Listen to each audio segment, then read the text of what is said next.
All right, today I want to introduce a guest artist to you, Maranda Mathis from Multiplicity Crafts. Miranda is somebody that we got connected through YouTube, decided to do a channel takeover, they call it, where basically I would be teaching on her channel, she would teach on mine. And she's going to be teaching you today on how to do visual Bible journaling. Now, Miranda is going to be teaching off of one of my favorite passages, Isaiah 42, that talks about a bruised reed he will not break, and a smoldering wick he will not snuff out. I did a painting about this called Smoldering Wick. You've probably seen that a couple of years ago. So it's one of my favorite passages that's spoken to me and encouraged me in dark times of my life. But Miranda's going to show you how to do visual Bible journaling, where she's going to bring that scripture verse to life and illustrate on the side margins of your Bible. She'll show you how to do it. So you're in for a treat. Let me bring up Miranda here and enjoy the video. Hi everybody, my name is Miranda and I'm with Multiplicity Crafts. Today I am guest designing for mattphilleo and I'm going to be showing you how to do Bible art journaling with acrylic paints. If you want to find out more, just keep watching. Today I'm going to be doing a Bible art journaling entry in the book of Matthew. I'm going to focus my journaling on the passage which says, "A bruised reed he will not break, and a smoldering wick he will not quench." This passage in Matthew is a direct quote from the prophecy given in the book of Isaiah. I will expound on this later, but to begin, let me briefly show you what a Bible art journal is. As you can see, these particular Bibles have an extra wide margin for your art and journaling. I'll have links to all the supplies over on my blog at multiplicitycrafts.wordpress.com. In order to prepare the page, I will begin by using some clear gesso applied with a sponge brush.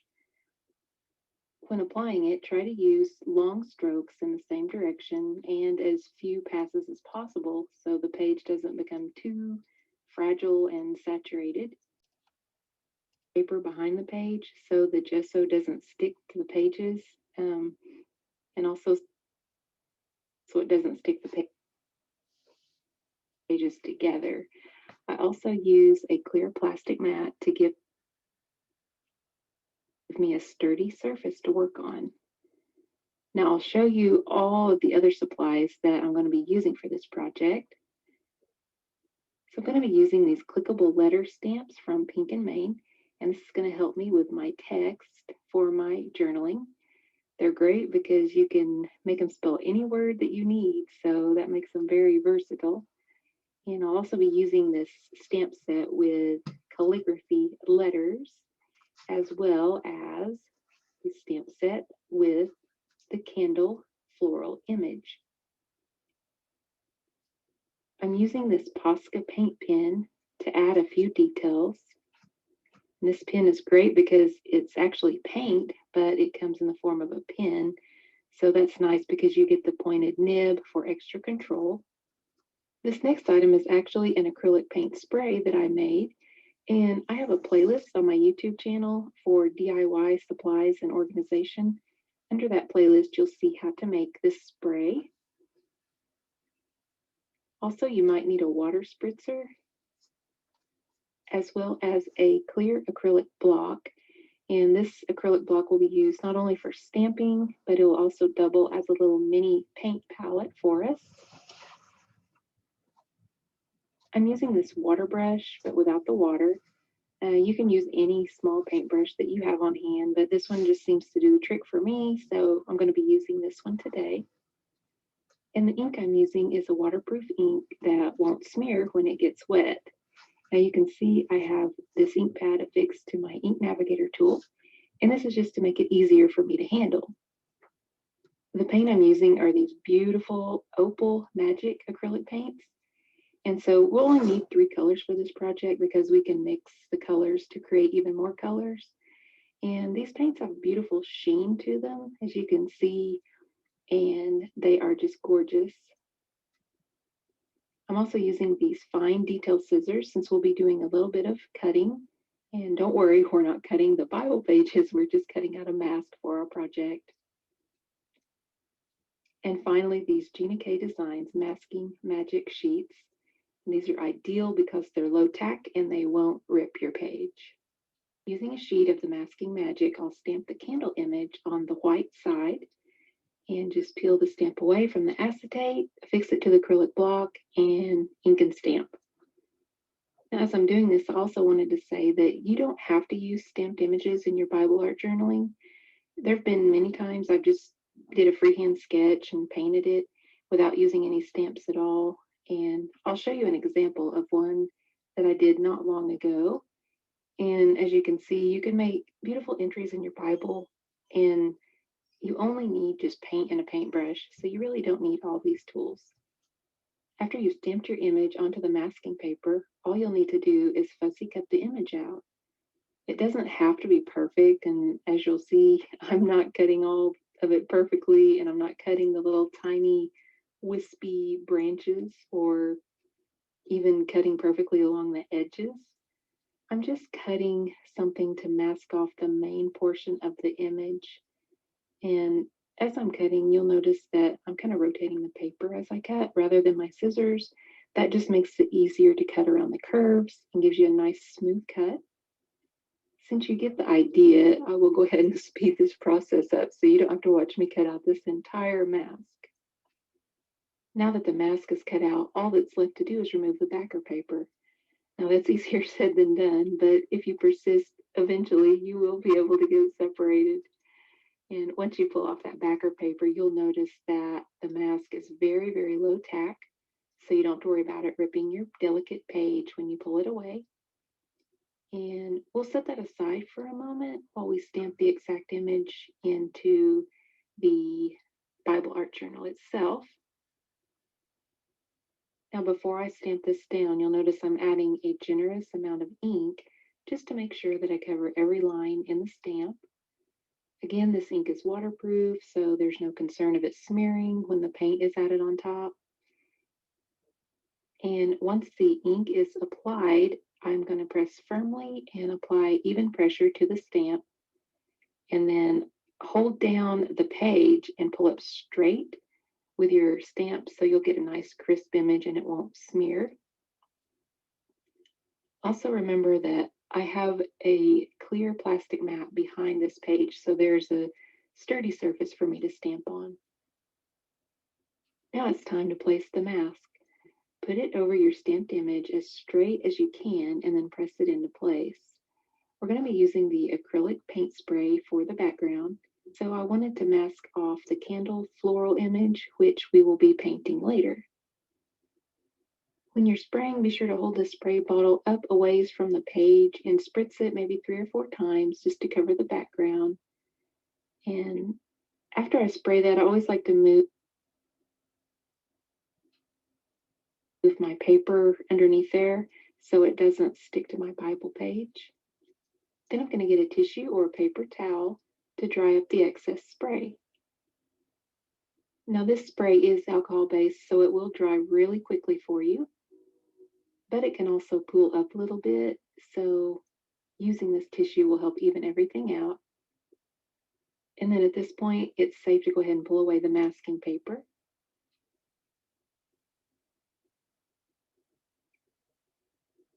Using the same acrylic block that we stamped with, we're going to turn it into a palette. So you don't need much paint for such a small image, and as you know, a little goes a long way. So now I'm beginning the painting process, and I want to take this time to expound a little bit on the scripture I chose. While you're watching me paint, I just wanted to explain this scripture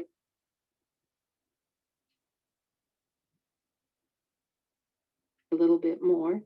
If you're familiar with mattphilleo's paintings, you'll know that he has a beautiful painting called Smoldering Wick, and that's actually the inspiration for my Bible art journal. And also, just to give you a little history, the inspiration for his painting came from a scripture in the book of Isaiah. And this exact scripture in Matthew is a direct quote from that scripture in Isaiah. Again, it says, "A bruised reed he will not break, and a smoldering wick he will not quench. Now, what exactly does that mean to you? I know it means a lot to me, but to put it simply, just think of it like this. In life, we all get bruised, sometimes physically, but more so emotionally, mentally, and even spiritually. We can liken it to a bruised reed. Most would say that a reed or anything damaged is not really useful, but that isn't what God thinks. Even though we, as the reed, are bruised, He doesn't deal harshly with us or break us or discard us. He nurtures, cares for us, and is always there for us. Likewise, the smoldering wick, if you have a candle that dims due to, say, a gust of wind or even from having burned for so long, well, after a while it will begin to smolder. But God sees that there's still an effort by the candle to try to burn. It just needs a little help from the master's hand. So instead of giving up and saying, "What's the use?" God gently helps us to rekindle that which we thought was gone. Maybe we think that hope for a physical or emotional healing is gone. Maybe we think that our striving in prayer is of no use. Maybe we think that we're past our prime and we should just give up on our hopes and dreams, aspirations. Or maybe we think that we're striving to serve God in a wicked world and all that's just in vain. Oh, no, it's not. Let me reassure you, the candle doesn't have to be burning as a torch for God to be the savior of it. No, He sees the wick even smoldering. And if He sees that, He won't quench it. He will keep on nurturing, guiding, and guarding it until it's restored. We can exchange our ashes for beauty in God's capable hands. So don't ever forget this important truth. I don't know about you, but I love knowing the reasoning behind a piece of art I'm working on. And I think it helps me to paint and create with more of a purpose and a zeal. So that's why I love this form of art in the Bible journal. So I hope you enjoy it too. And if you're not familiar with it, that I'm happy I can introduce you to it. So now back to the painting. I think you can see the beautiful sheen of this particular paint and how it works nicely for this particular image. And you'll notice that I'm not adding any highlights or shading to begin. I'm just blocking in light washes of color to the image at first. Now, if you're painting and you find that the paint is covering up the lines to your stamped image, you can just go in with your water spritzer and add a little bit of water to your acrylic paint just to make it a little bit more translucent. But I think as long as you use just a very, very small amount of paint in lighter colors, everything should still be visible once complete. Okay, so now at this point, I'm adding a little bit of shading. Although it's nothing fancy, it's just, a little variation in the color, and it just helps break it up and add a little visual interest. This project is geared for beginners, so please don't feel intimidated to start with something very simple, and don't worry about the exact shading because this image is so small and it's just to give the illusion of color, not anything too detailed. After I add in the darker colors, I use a tissue to dab up the excess paint and to kind of help blend it a bit. And because this paint has such a sheen to it, I sometimes have to angle my page to see what I'm doing. Now you'll notice there are a few blank spots where the mask wasn't cut exactly to fit the image. And that's no problem because it can be fixed easily. Using the bottle of acrylic spray, which I use for the background, I just dip my brush into the inner edge of the bottle just to pick up a tiny amount of background color. And this way I can just go back in and add the paint where it didn't get adequate coverage before. And this is why I said not to really stress over the masking being cut perfectly, because in art, there's almost always a way to fix things, which is good because I tend to be a little bit accident prone, but it also helps you not to stress in the moment. Okay, now we'll add a few details using the white paint pen. And this paint is opaque, so it will add nice coverage. And I'm going to color in the candle white since the journal has lines in the printed background. So that way, I'll cover it up with this paint. I also am going to add a little bit of detail to the candle and the flowers. And now I'm no florist, but I think these flowers are lilies. Am I right? And I think the little wispy sprigs are called stamen, I think. Let me know in the comments. So once all of these details are done, all we have left is the lettering.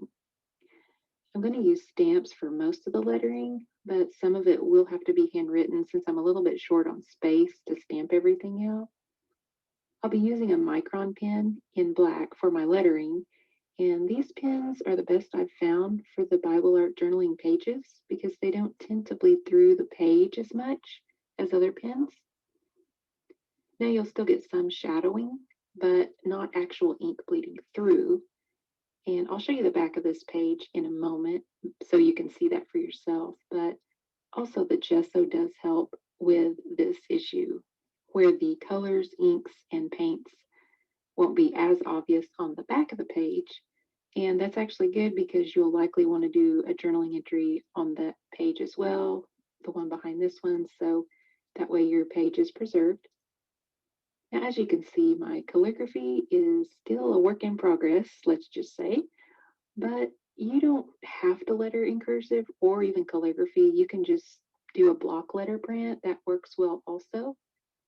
It's just up to personal preference. So after I get this all written out, I'll go back in and refine my handwriting a bit. But for now, this works. Oh, and I love the clickable letter stamps too. Wow, I mean, a game changer. They are just really easy to use. They look nice and they're the perfect size for Bible art journaling. So once I get the top portion of my text done, I'll continue it at the bottom of the page, sort of using the candle floral image as my focal point in the center. So you can see how easy it is just to stamp out most of the text, and there's very little handwriting needed. Again, that's a good thing because I don't know about you, but my calligraphy skills could stand a lot of practice. So once I have all of this stamped and written out, my page is complete. However, if you would like to add a little bit more texture to the page, I would suggest maybe you could add some little paint splatters here and there for a little something extra. But I think I'm going to call this page done. And you can see the beautiful sheen from the Opal Magic acrylic paints. And I'll also include some photographs at the end so you can see the finished page. Once again, I want to thank mattphilleo for this opportunity to collaborate. And if you want to see Matt's guest appearance on my channel, be sure to head over to Multiplicity Crafts and consider subscribing. I would really appreciate it. I hope you all have a blessed day. Thank you so much for watching. Well, wasn't that amazing? Miranda is super talented at doing that kind of visual art on her Bible. It's amazing. And again, I really appreciated that because that scripture verse is so near and dear to my heart. And she did that so well. Awesome job, Miranda. Thank you so much for sharing this with the folks here that watch this channel. So anyway, if you want to check out more of Miranda's work, go to Multiplicity Crafts. She's right here on YouTube. Check her stuff out. And thank you again, Miranda, for teaching here and allowing me to teach on your channel as well. All right, well, God bless you all. Hope you enjoyed this, and subscribe to this channel for more videos like this. Subscribe to Miranda's channel as well. Take care. God bless. We'll talk to you soon.